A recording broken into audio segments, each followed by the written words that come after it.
First at 4, it's the photo that launched a viral friend-shaming debate. Ellen just talked about it. Paula Tutman looks at why the big fuss. Paula.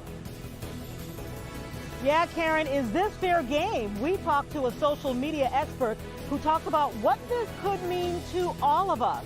And Ben, it is a gorgeous day out here today. Yes, it is, Paula. You can see the sunshine, and we're going to get a lot more of it. But wait till you see the dramatic changes coming as we head towards the upcoming weekend. That's all right now. First at 4.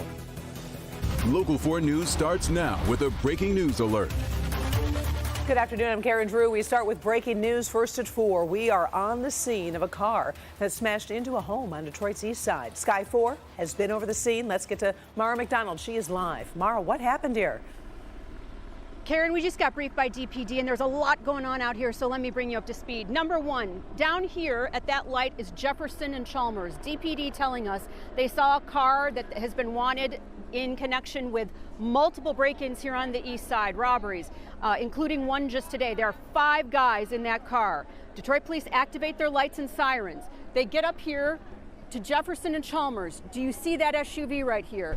That car smashes into that SUV trying to get away from the police. The guy inside that car has been transported to the hospital. And now let's take a look at the video straight from Sky 4. The car with the 5 guys in it that's running from police smashes into the home that you see right there. The car ignites. There are 5 guys inside. Officers do their best to get them all out. They got 3 of those men out. They are in critical condition at a local hospital. Meanwhile, 2 dead on scene from their injuries and from the fire that ignited in that car. In addition, when that car hit that home, some of the residual fire from that car went into that home's basement. So Detroit Fire had to come out here, put out the fire in the car, put out the fire in the home. DPD telling us there was a woman who was at home at the time that this car crashed into her house.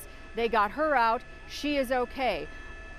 Word from DPD is that the crew that was in that car is connected to what they are just referencing as gang activity, which is likely why you see, or at one point we saw, easily 12 cruisers from Detroit Gang Squad out here. We're going to have more for you on this coming up tonight at 5. We're live on Detroit's east side. Mara McDonald, Local 4. All right, Mara, keep us posted. As you said, 2 dead, 3 injured. We'll be following this. We'll check back with you at 5.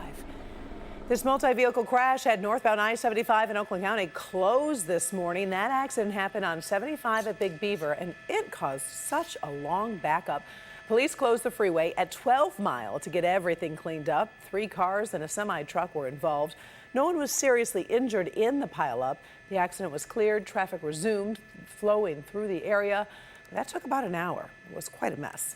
We do have some breaking news at the state capitol, and that's where Republican lawmakers are putting new pressure on Governor Whitmer. The Republicans have just introduced 24 supplemental spending proposals to reverse line item vetoes from the governor. Whitmer, a Democrat, vetoed about $1 billion for a variety of programs. Today's action sets the stage for potential votes on veto overrides. Business editor Rod Maloney is in Lansing. He is sorting through all of this for us, and we'll have a complete report live at 5. Nights might be a little cool for some of you, but we are stuck in a weather pattern that we should all savor right now.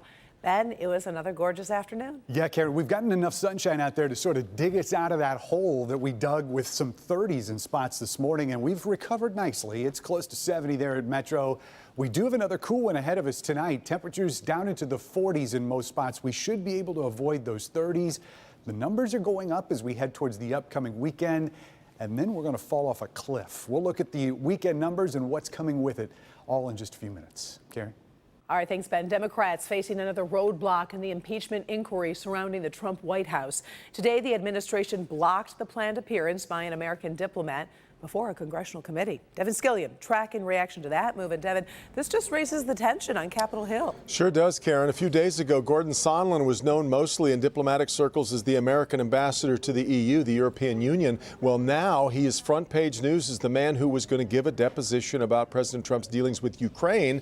Text messages have put Sondland at the center of the inquiry to learn if President Trump put pressure on Ukraine's president to investigate former Vice President Joe Biden, Biden's son Hunter. Sondland was prepared to appear today at a closed-door hearing, but the State Department told Sondland's attorneys he could not appear. The White House and a number of President Trump's supporters said the Democrats leading the investigation are out to get the president, leading Democrats to say the White House will not let them do their jobs. The failure to produce this witness, the failure to produce these documents, we consider yet additional strong evidence of obstruction of the constitutional functions of Congress, a co-equal branch of government. What we see in this impeachment is a kangaroo court, and Chairman Schiff is acting like a malicious Captain Kangaroo. Today, Sondland was invited to appear, so now Congressman Schiff and other Democrats say they plan to subpoena the ambassador and his communication devices, by the way. Following a lot of threads on this investigation, and our coverage will continue here at 5. Karen, back to you. All right, thank you, Devin. Protesters in northern Syria are demanding President Trump not abandon them. They say Kurdish fighters helped America defeat ISIS and worry they could be victims of genocide if Turkey invades. President Trump says he promised to pull U.S. troops from what he calls endless wars. Today, he invited Turkey's president to visit the White House in November. Turkey considers the Kurds terrorists. President Trump wants to leave the area and is trying to pressure Turkey not to go too far. He's facing backlash in Congress, though, even among members of his own party. Gay rights activists are fired up as the United States Supreme Court takes up a case that also has a local connection. One of the biggest decisions of the court session will focus on LGBTQ rights in the workplace. Protesters were outside the court today. New at 5, a Detroit area funeral home is at the center of one of the cases. You'll hear from both sides about the case of alleged transgender discrimination. That's tonight at 5. Well, you may have heard that this photo of Ellen DeGeneres with former President George W. Bush has gone viral. To some, it seems harmless, but critics pounced. And Ellen, she responded on her show today. But just because I don't agree with someone on everything doesn't mean that I'm not going to be friends with them. When I say be kind to one another, I don't mean only the people that think the same way that you do. I mean be kind to everyone. Controversy shining a light on friend shaming. And who says you can pick other people's friends just because you have a Twitter account? Paula Tutman has been diving into that question this afternoon. And there's a lot of heated feelings on this, Paula. Yeah, Karen, and think about this. An expert here at Oakland University, a professor who also adds social media, pop culture, and LGBTQ issues to her expertise, says, you know what, maybe this isn't a bad thing for all of us.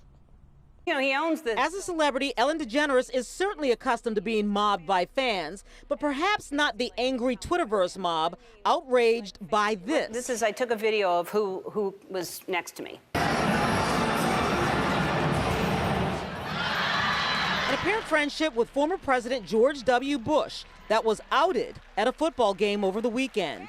Many people criticizing Ellen for what they call cozying up to the other side on so many levels. Cancel culture is that idea that somebody, like a celebrity, says something controversial, and the idea is it's always this idea like this Twitter mob comes at them and wants to cancel them. It was the very first thing that popped up in the Twitter feed of Oakland University communications professor Dr. Kathleen Battles. There's people who feel that he's a war criminal because of the Iraq War. There's people who disagree with the way that his administration and his party have been hindrances, if not outright against gay and lesbian rights. We asked numerous students on campus their thoughts and couldn't find any of the angry tweeters. Now they're telling you who you can be friends with, huh?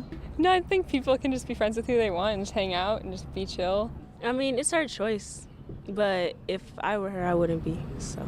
But Dr. Battles says there is value in the very social nature of having social media as a tool to vent. Those kinds of things that we might say behind closed doors, we now say on social media. And I think once we say them on social media and we're held to account for them, I think it's fair to be held account for the things that you say. Yet that cancel culture is so severe, Ellen felt she had to justify her friendship. But just because I don't agree with someone on everything doesn't mean that I'm not going to be friends with them. When I say be kind to one another, I don't mean only the people that think the same way that you do. I mean be kind to everyone. Doesn't matter. But here's one tweet that I loved. This person says, Ellen and George Bush together makes me have faith in America again. And I think she's right, that she should be friends with him.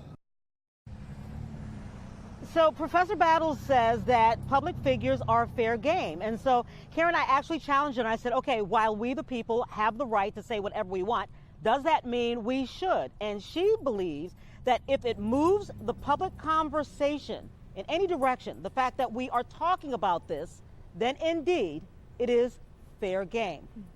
Makes a good point. All right. Very interesting. Thank you, Paula. Still ahead, former talk show host Oprah Winfrey has done it again, a big donation to one of her favorite causes. Also ahead, a lot of people saw this happen in court and wondered why. Now the judge in the Amber Geiger trial is answering that question for us. But first, Dr. McGeorge is with us in studio. Hey, Doc. Hey, Karen. We'll be talking about new research that shows a link between caffeine and migraines. It might help some people avoid the pain. Plus, does puppy love help you live longer? Good health is next. And it is a very busy news day. We continue to follow breaking news from the city's east side. You're looking at live video of the scene at Chalmers near Kercheval. We are told 2 people have been killed, 3 are hurt after a car crashed into a home and then started a fire. The crash happened after police tried to pull the car over nearby. Now we are following this and have new developments, and we'll have more for you tonight at 5. How do you know if a new knee or hip is right for you? I'm Dr. Frank McGeorge. Tomorrow at 6 a.m., 4 questions you can ask to see if it's time to say goodbye to your aching joints. Wrinkles the Clown. Can you believe parents hire him to scare their kids? Next, Inside Edition. Coming up next on Local 4.